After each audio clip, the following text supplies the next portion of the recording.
अखबार 18वां बाब। फिर खुदावंद ने मूसा से कहा, बनी इस्राएल से कह कि मैं खुदावंद तुम्हारा खुदा हूँ। तुम मुल्के मिस्र के से काम जिसमें तुम रहते थे ना करना, और मुल्के कैनान के से भी जहाँ मैं तुम्हें लिए जाता हूँ ना करना, और ना उनकी रस्मों पर चलना। तुम मेरे हुक्मों पर अमल करना और मेरे आयन को मानकर उन पर चलना। मैं खुदावंद तुम्हारा खुदा हूँ। सो तुम मेरे आयन और अहकाम मानना, जिन पर अगर कोई अमल करे तो वो उन्हीं की बदौलत जीता रहेगा।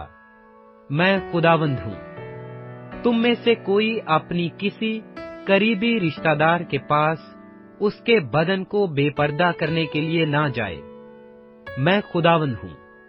तू अपनी माँ के बदन को, जो तेरे बाप का बदन है, बेपर्दा ना करना, क्योंकि वो तेरी माँ है। तू उसके बदन को बेपर्दा ना करना। तू अपने बाप की बीवी के बदन को बेपर्दा ना करना, क्योंकि वो तेरे बाप का बदन है। तू अपनी बहन के बदन को, चाहे वो तेरे बाप की बेटी हो, चाहे तेरी माँ की, और खा वो घर में पैदा हुई हो, खा वो और कहीं, बेपर्दा ना करना। तू अपनी पोती या नवासी के बदन को बेपर्दा ना करना, क्योंकि उनका बदन तो तेरा ही बदन है। तेरे बाप की बीवी की बेटी, जो तेरे बाप से पैदा हुई है, तेरी बहन है। तू उसके बदन को बेपर्दा ना करना। तू अपनी फुफ्फी के बदन को बेपर्दा ना करना, क्योंकि वो तेरे बाप की करीबी रिश्तेदार है। तू अपनी खाला के बदन को बेपर्दा ना करना, क्योंकि वो तेरी माँ की करीबी रिश्तेदार है। तू अपने बाप के भाई के बदन को बेपर्दा ना करना, यानी उसकी बीवी के पास ना जाना, वो तेरी चच्ची है। तू अपनी बहू के बदन को बेपर्दा ना करना, क्योंकि वो तेरे बेटे की बीवी है, सो तू उसके बदन को बेपर्दा ना करना। तू अपनी भावज के बदन को बेपर्दा ना करना, क्योंकि वो तेरे भाई का बदन है। तू किसी औरत और उसकी बेटी दोनों के बदन को बेपर्दा ना करना, और ना तू उस औरत की पोती या नवासी से ब्याह करके उनमें से किसी के बदन को बेपर्दा करना, क्योंकि वो दोनों उस औरत की करीबी रिश्तेदार हैं। ये बड़ी खबासत है। तू अपनी साली से ब्याह करके उसे अपनी बीवी की सौकन ना बनाना, कि दूसरी के जीते जी इसके बदन को भी बेपर्दा करे।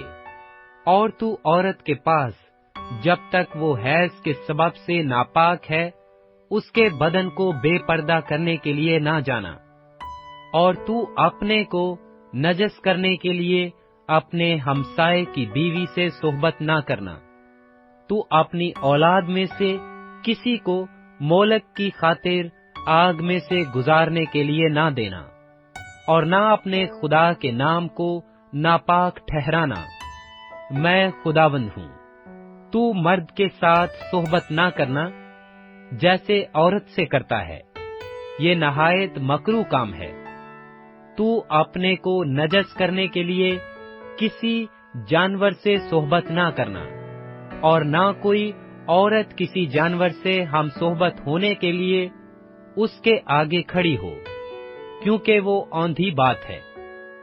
तुम इन कामों में से किसी में फंसकर आलूदा ना हो जाना, क्योंकि जिन कौमों को मैं तुम्हारे आगे से निकालता हूँ, वो इन सब कामों के सबब से आलूदा हैं, और उनका मुल्क भी आलूदा हो गया है। इसलिए मैं उसकी बदकारी की सजा उसे देता हूँ, ऐसा कि वो अपने बाशिंदों को उगले देता है।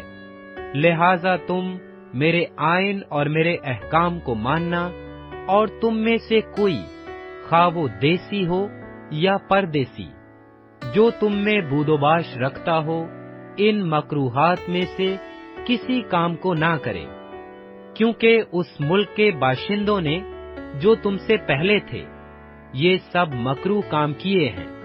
اور ملک آلودہ ہو گیا ہے۔ سو ایسا نہ ہو کہ جس طرح اس ملک نے اس قوم کو جو تم سے پہلے وہاں تھی اگل دیا، اسی طرح تم کو بھی جب تم اسے آلودہ کرو تو اگل دے، کیونکہ جو ان مکروہ کاموں میں سے کسی کو کرے گا وہ اپنے لوگوں میں سے کاٹ ڈالا جائے گا۔ اس لیے میری شریعت کو ماننا اور یہ مکروہ رسمیں جو تم سے پہلے ادا کی جاتی تھیں، ان میں سے کسی کو عمل میں نہ لانا اور ان میں پھنس کر آلودہ نہ ہو جانا۔ میں خداوند تمہارا خدا ہوں۔